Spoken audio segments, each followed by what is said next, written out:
안녕하십니까, 여러분. 저는 눈에 넣어도 아프지 않을 두 아이의 아빠이자 50대 남성입니다. 저는 몇 달 전 악마를 보았습니다. 사람이라면 어떻게 저럴 수 있을까 싶었죠. 그 사람은 사람이길 포기한 악마와 다름없었어요. 그 사람은 바로 저의 전 처입니다. 지금부터 제게 일어난 믿기 힘든 이야기를 해드리겠습니다. 저는 8년 전에 아내와 헤어졌어요. 저희 맞벌이 부부였는데 당시 저는 작은 회사를 하나 운영하고 있었고 아내는 규모가 꽤 커다란 프랜차이즈 음식점을 하나 운영했었죠. 아내는 원래 전업주부였지만 계속 집에서만 있다 보니 우울하고 괴롭다며 자기도 돈을 벌고 싶다고 말을 하길래 음식점을 하나 해주었어요. 아내 명의로 말이죠. 아내는 원래 수더분한 사람이었어요. 그런데 일을 하기 시작한 지 몇 년이 지나자 옷차림도 점점 과감해졌고 화장도 하기 시작했죠. 애교도 부릴 줄 알더라고요. 그때 알아차렸어야 했었는데 저는 아내의 변화가 반가웠어요. 곰인 줄 알았는데 여우 같은 아내의 모습을 보니 예뻤거든요. 아내가 그렇게 변하게 된 이유도 있었습니다. 음식점에 재료를 조달해주던 남자가 하나 있었는데 그 남자랑 눈이 맞았더라고요. 그 남자는 아내보다 8살이나 어렸어요. 무슨 세기의 사랑인 양 바람을 피기 시작했죠. 앞에 말했듯이 저에겐 두 아이가 있습니다. 둘 다 여자아이죠. 아이들 때문에 아내의 바람을 알아도 모른 척, 눈뜬 장님인 척을 하며 그냥 참고 살려고 얼마나 다짐했는지 몰라요. 처음 제게 들켰을 때 아내는 흠칫하는 듯 했습니다.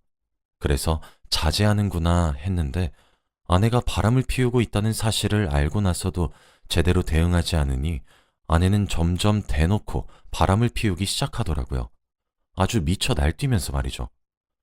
기세 등등하게 외박하기도 하고 술에 절어 새벽에 들어오기도 했는데 그 빈도는 점차 늘어갔어요.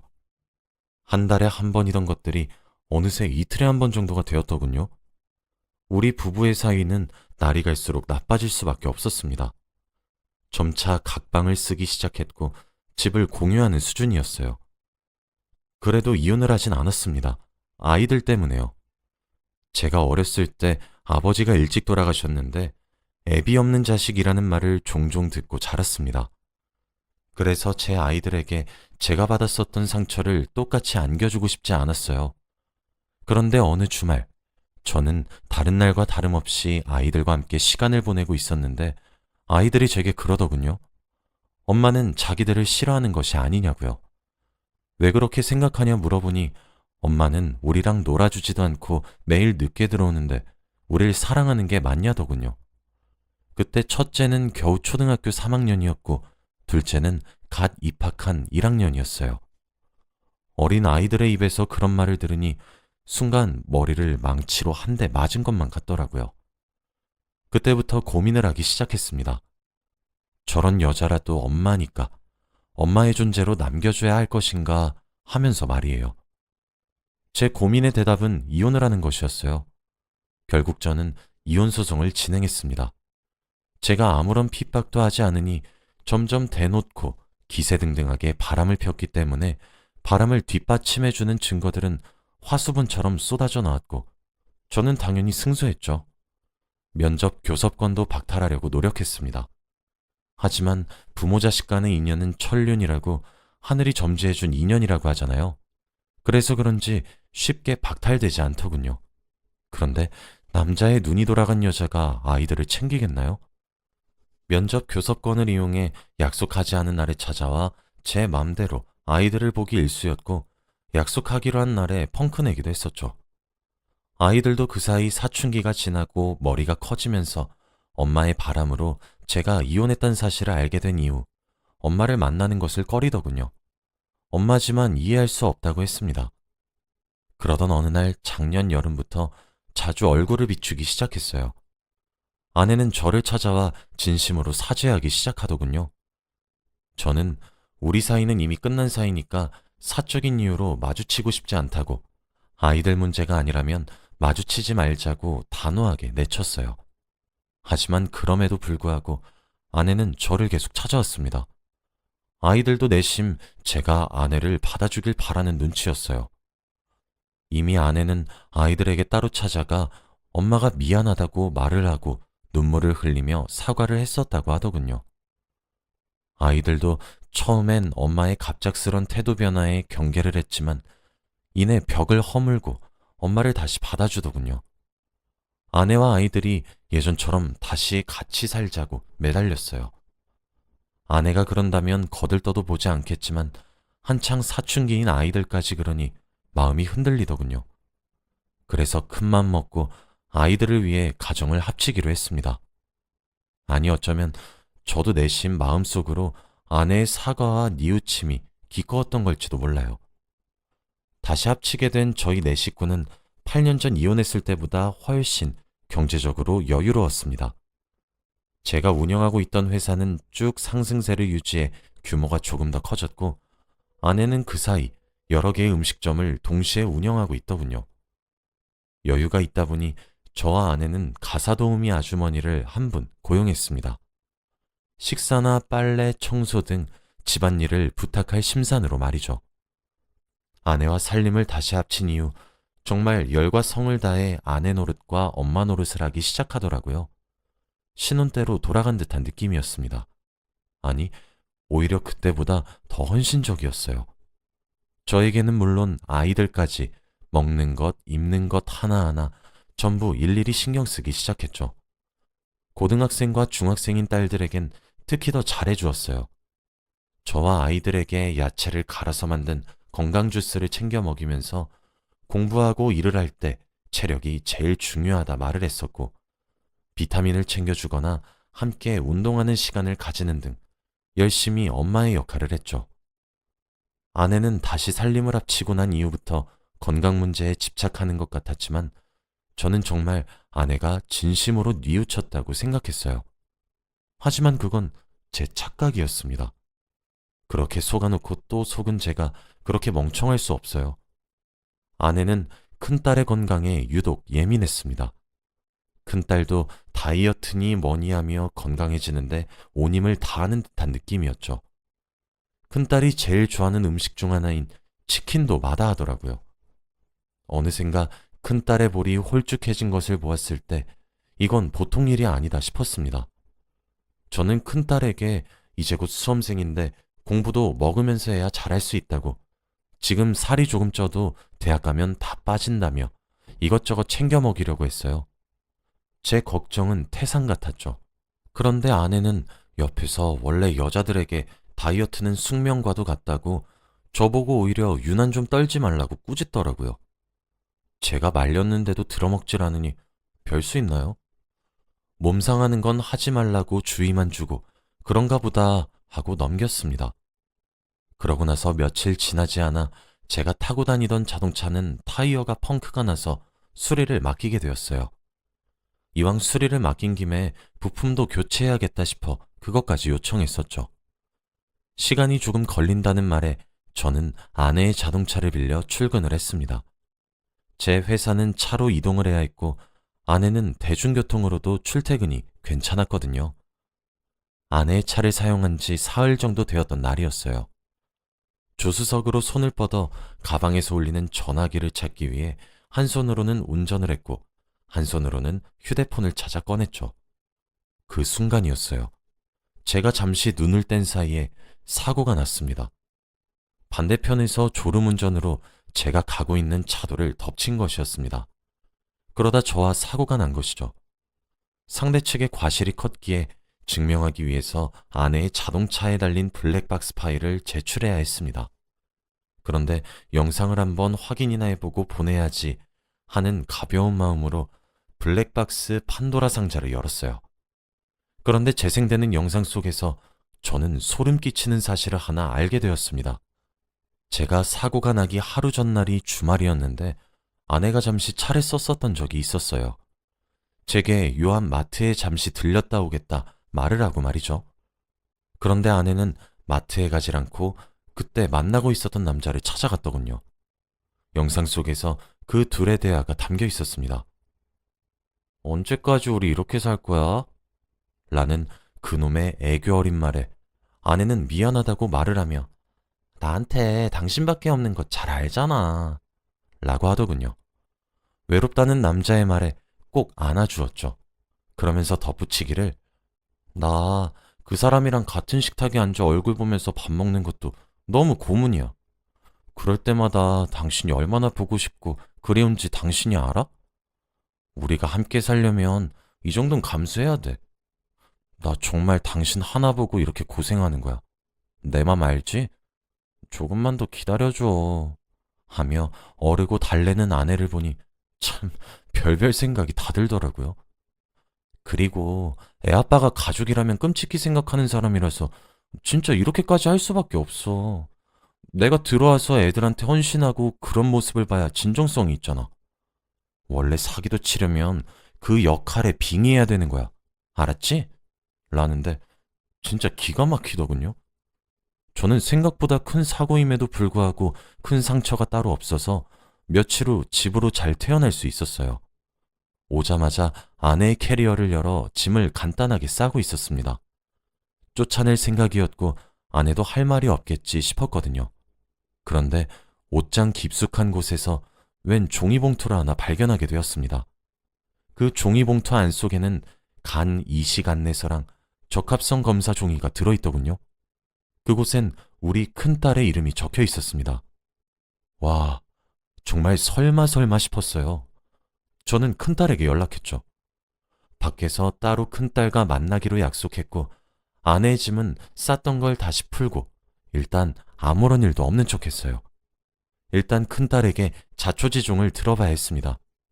그리고 밖에서 큰딸을 만나서 이야기를 들은 저는 진짜 하늘이 무너지는 것만 같았어요. 알고 보니 아내는 간질환으로 간이식이 절실한 상황이었다고 합니다. 큰딸이 말하기를 언젠가부터 엄마가 자신과 동생을 만나러 꼬박꼬박 찾아왔다고 해요. 그러면서 점차 미안하다고 엄마가 많이 어리석었었다고 사과를 했고 하루는 아이들에게 무릎을 꿇고 울면서 용서해주면 안 되겠냐고 이제 엄마 노릇하면서 살고 싶다고 빌었다고 하더군요. 순진한 제 아이들은 엄마가 눈물 짓는 모습에 진심이라고 착각하고 사과를 받아들였다고 합니다. 그런데 어느 날 큰딸을 데리고 무작정 병원으로 찾아가 적합성 검사를 시행했다고 해요. 그런데 큰딸의 간이 적합했나 보더군요. 그러면서 큰딸에게 부탁을 가장한 협박을 하기 시작했어요. 너 나에게 간을 기증해주지 않으면 우리 가정은 다시 산산조각이 날 것이다. 그건 다 너 때문이다. 그런데 네가 주지 않는다고 해도 괜찮다. 나는 네 동생을 데리고 병원에 와서 적합성 검사를 또 할 것이다. 뭐 이런 식으로 말이죠. 무슨 현대판 별주부전도 아니고 말이에요. 아무래도 큰딸은 이미 가정이 깨지는 것을 한 번 경험을 했었기에 그것에 대한 두려움과 동생을 지켜야 되겠다는 책임감으로 인해 간기증을 약속했나 보더라고요.